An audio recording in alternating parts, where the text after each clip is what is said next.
I had big plans to travel the world and experience different cultures, but all of those dreams were shattered when my mother found out she was pregnant when they were still in college. They wanted to terminate the pregnancy, but their parents did not allow them to do so. Eventually, my mother had to drop out of college to stay with her parents because she could not take all the people staring and gossiping about her. This is how I was born. My mother hated me, but my grandparents absolutely adored me. For a very long while, I thought my mother was actually my sister and my grandparents were my parents since my mother never spent any time with me. She would ignore me or scream at me if I tried to get her attention.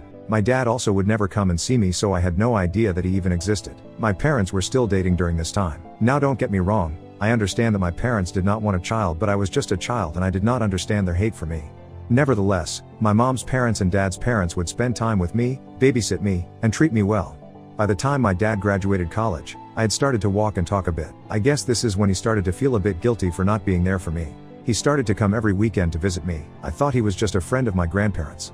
My mother hated seeing my dad spending time with me and would always tell him how it was best just to ignore me. But my grandparents encouraged my dad to get to know me, and this is how I found out who my real dad was. Once he got a job, he proposed to my mom and they moved in together. My dad wanted me to move in with them so they could start taking care of me, but my mom was vehemently against this. My grandparents were getting old and wanted my parents to take responsibility for their own actions. Begrudgingly, my parents stepped up for me, and at the age of 5, I moved in with them. To say I hated living with my parents would be an understatement. It was like all the light and goodness in my life disappeared and was replaced by dark and gloomy clouds. Every day my mother would remind me that I should be thankful for staying at their place, and if I did something wrong, she would kick me out. My dad was working the whole day and would come home late at night. If I wanted to spend time with him, he would tell me how he needed some time alone and would urge me to go to bed, telling me that he didn't have the bandwidth to handle me that day. I went from living with my loving grandparents to living with my parents who absolutely despised me. Now I was too young to understand why, but I did understand how unwanted I felt at their place. My parents would buy me no toys, and no ice creams like every other kid. Sometimes I would go to school without my assignment being completed, so then my teacher would call up my mom to question her about it. My mom would later scream at me that I was a lazy person and that I should take responsibility for my own studies. I was so terrified of my mom that I started to do my own homework as best as I could every day after school because I thought doing so would make her accept me eventually. But she never did. My dad didn't care a single penny about what I was doing the whole day or how well I was doing in school, and continued to live his life in his own bubble. When I started growing up, I slowly started to understand how different my parents were compared to other kids' parents. I would see other parents drop off their kids, hug them, kiss them, and smile at them. I never had any of that. It was like I was living with two strangers, and this made me question if I wasn't the biological kid of my parents perhaps. I would question my grandparents whenever I went to visit them, and they would assure me that I was very much my parents' child and would tell me that my parents just needed some time to grow up. Meanwhile, my mother would say hurtful things to me whenever she could. She would make fun of my hair, my glasses, and my weight, and would tell me things like if she was in high school with me then she would have bullied me so much, which was just weird to hear. I remember that I have always been allergic to milk, and my grandparents have known this as well, but my mother would refuse to accept that, and one day she forced me to drink milk, telling me how I was just making up my allergies to try to be cool and how kids her time never had any allergies, which then resulted in me being admitted to the hospital. My mother got shaken up when police officers came to talk to her about the incident, and after that, she learned her lesson and never gave me any milk. My dad also yelled at her about it and she started to cry. My grandparents had rushed to the hospital to be with me, and there was a lot of discussion while I was recovering. After this incident, my parents softened a bit towards me.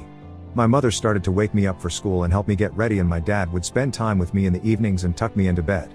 I don't know what flipped inside them, but they started to treat me like a human. It was weird to see my mom ask me about school, or my dad invited me to watch football games with him. This is how I started to get to know my parents better. I think I was born with a lot of empathy because I didn't hold any resentment for my parents whatsoever. The three of us would go to the beach sometimes on the weekends, which is still one of my favorite memories. I was no longer jealous of the kids in my class because my parents also started to treat me with some love. When I turned 15, I realized that I had a knack for crocheting, which my grandma, mom's mother, had started to teach me. My grandpa had passed away by this time, and my grandma would sometimes crochet and sell her beautiful handmade creations at the local craft fair every year to earn a few $100. The intricate patterns and vibrant colors she used would fascinate me, and I would eagerly absorb every detail of her craft. As I spent more time honing my crocheting skills under her guidance, a deep passion for creating unique and personalized items began to bloom within me. One day, inspired by my grandmother's entrepreneurial spirit, I decided to try my hand at selling my own crocheted creations. With her encouragement, I set up a small booth at the same local craft fair where she showcased her work. The response was overwhelming, and I quickly realized that my passion could also be a source of income. Word spread about my talent, and soon, I found myself taking custom orders from classmates, friends, and even people in the community. Each piece I crafted told a story, and customers were drawn to the idea of owning something handmade and unique.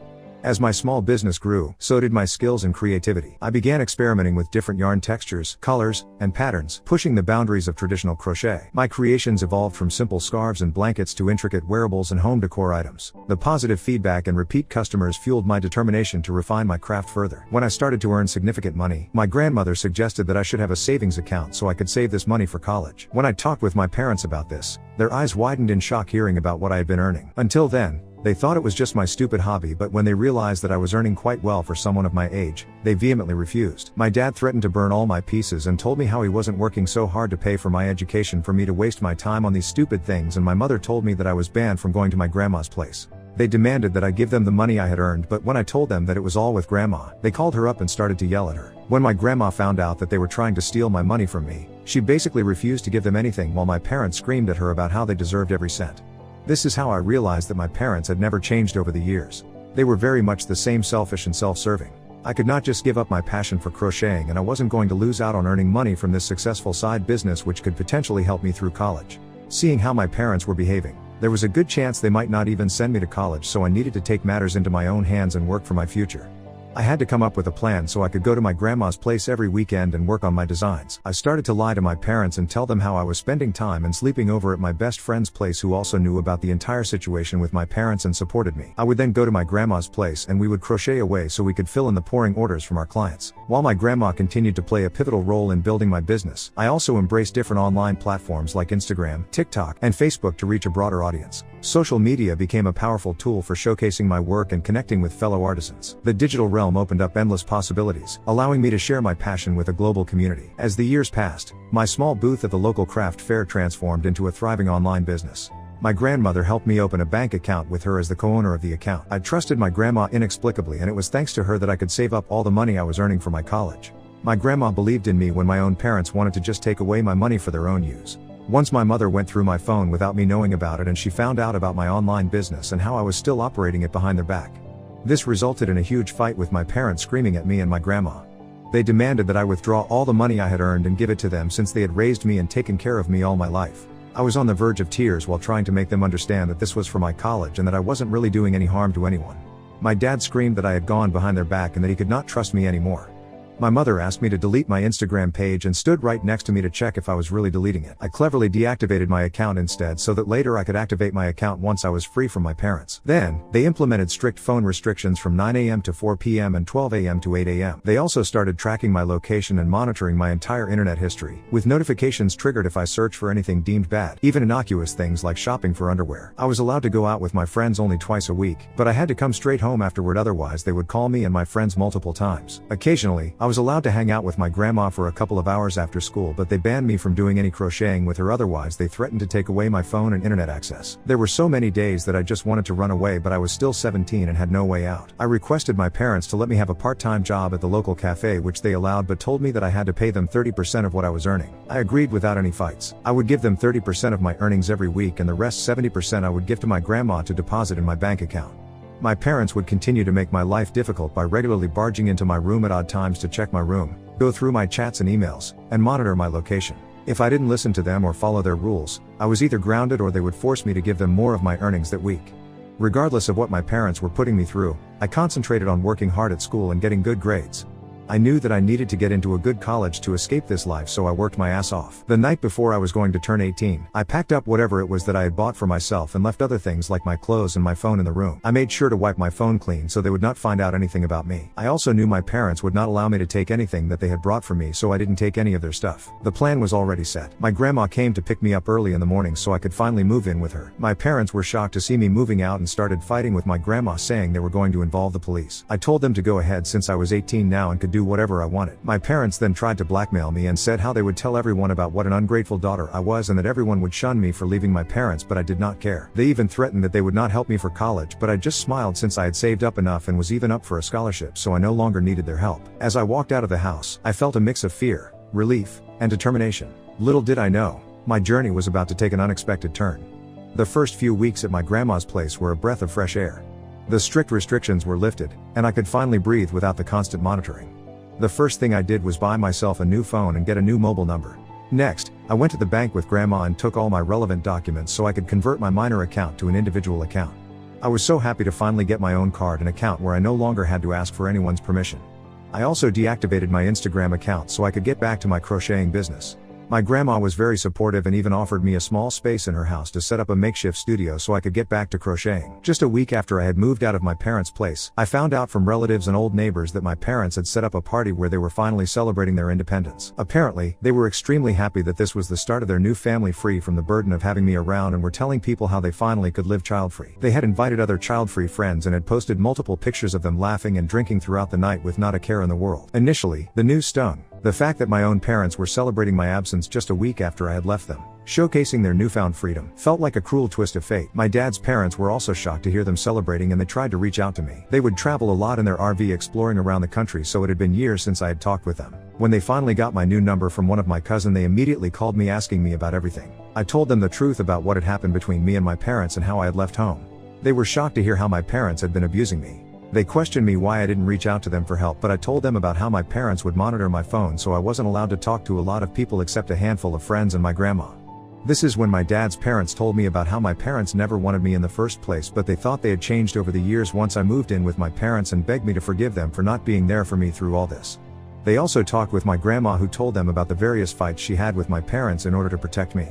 After this, my dad's parents took it upon themselves to tell each and every family member about what my parents had put me through. Slowly, the news spread through my relatives and family friends, and everyone started calling me and offering their support. I was surprised to see how sympathetic everyone was to my plight. Some even offered me monetary compensation, but I would refuse and tell them about my crocheting business and how they could help me by spreading the word so I could get more clients. This is how my business started to slowly pick up. During this time, I had been accepted into my dream college with a full scholarship. My life was finally about to change for the better. It wasn't very far from my grandma's place, so I could come and visit her every weekend and spend time with her or work on my crocheting. My dad's parents decided to gift me their old car, which needed a bit of repairing but was manageable, so it would be easier for me to come back to my grandma's place. During this time, one of my friends who had been working for a local newspaper reached out to me and asked me if she could write a story on me, since there were not a lot of young entrepreneurs in our area who had their own businesses like me, and told me how my story could inspire other youngsters to find their own path.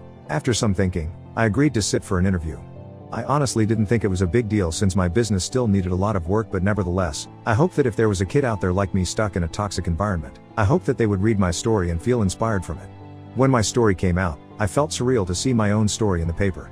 I know it is a very small achievement to be featured in your local paper, but for the first time in a very long time, I felt proud of the fact that I had worked so hard on my business despite all the difficulties. My grandma was extremely proud of me, and other relatives and friends started reaching out to me congratulating me for this success. This was a new feeling since my parents had never supported nor complimented me about my hard work while growing up. My parents must have read the story as well, so they called my grandma to scream at her about how I betrayed them by going behind their back. They told me and grandma that since I had started the business while still living with them, I needed to not only give them credit publicly since relatives had been bashing them ever since I told them about their controlling behavior, but that I needed to share with them my profits as well. They threatened to take me to court, but my grandma told them that I had done all the business under her roof, so they could try going to court over it if they wanted, because they would lose. I was so pissed at how my parents were behaving that I wanted to scream and yell at them, but I knew I could not do that. So instead, I organized a small celebration and invited my close family members and friends so we could celebrate the success of my hard work and business. I was anyways going away to college, so I felt like I deserved one last hooray with people who genuinely loved me.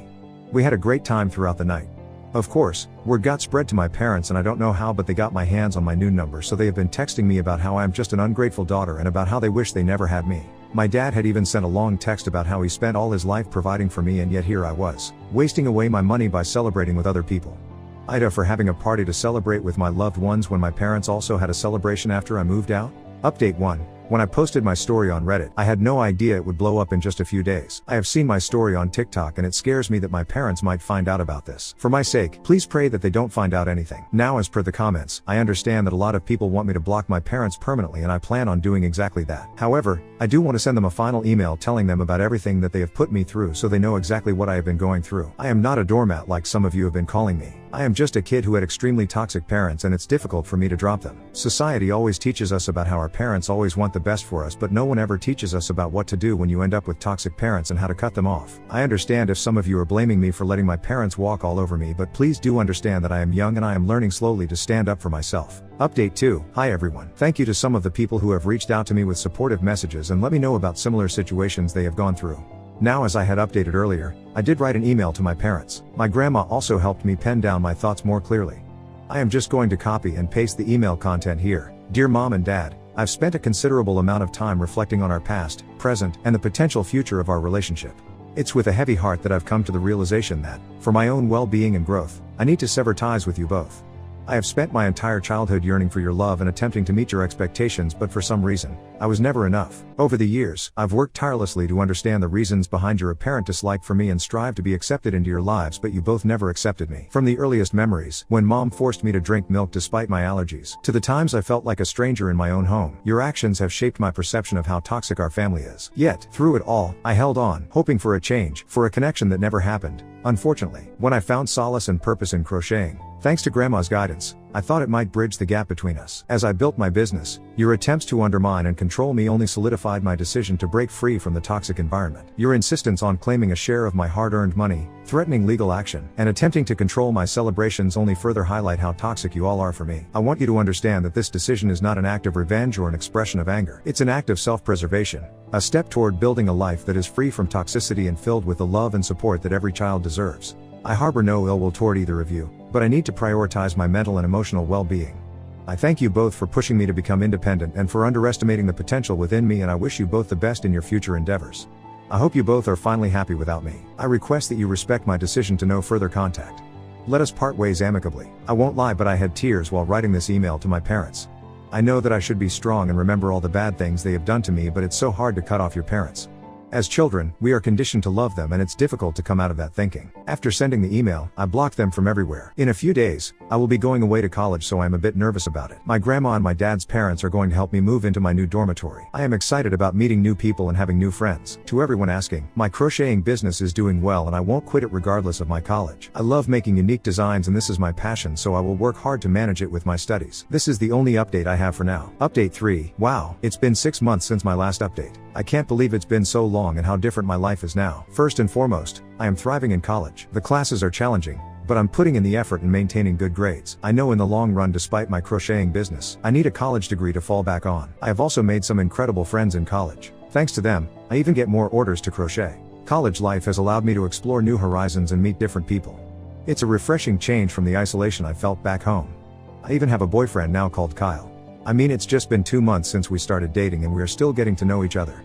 He is a sweet guy, so we will see how this goes. Every weekend, I make it a point to visit my grandma. We have been working from her makeshift studio to fulfill our crochet orders. The business is booming, and the positive response from our clients is overwhelming. It's amazing how pursuing my passion has not only provided financial stability but also a sense of purpose and fulfillment in my life. As for my parents, it's been a quiet 6 months since my heartfelt email. They haven't attempted to contact me. My grandparents informed me that my parents received a lot of flack from everyone, hence they decided to sell everything and move out of the country, likely seeking a fresh start away. I don't know where they are, and truth be told, I don't really care. The fact that they chose to leave without any attempt at reconciliation or even a single apology speaks volumes. I genuinely hope they find happiness wherever they have gone and can pursue the things they have always wanted to do. It's time for me to focus on my own journey and continue building the life I have always dreamed of. I want to express my gratitude to all of you who have been following my story and offering words of encouragement. Your support has meant the world to me. If there's one lesson I have learned through all of this, it's the importance of surrounding yourself with people who uplift and believe in you. Thanks to my grandma and friends who believed in me. This will probably be my last update. Thank you, everyone. Toxic parents never wanted me and tried to control my life, so I moved out at 18 and started a successful crochet business, but they kept trying to sabotage me every step of the way. My parents have never liked me. You see, they were high school sweethearts and even went to the same college. They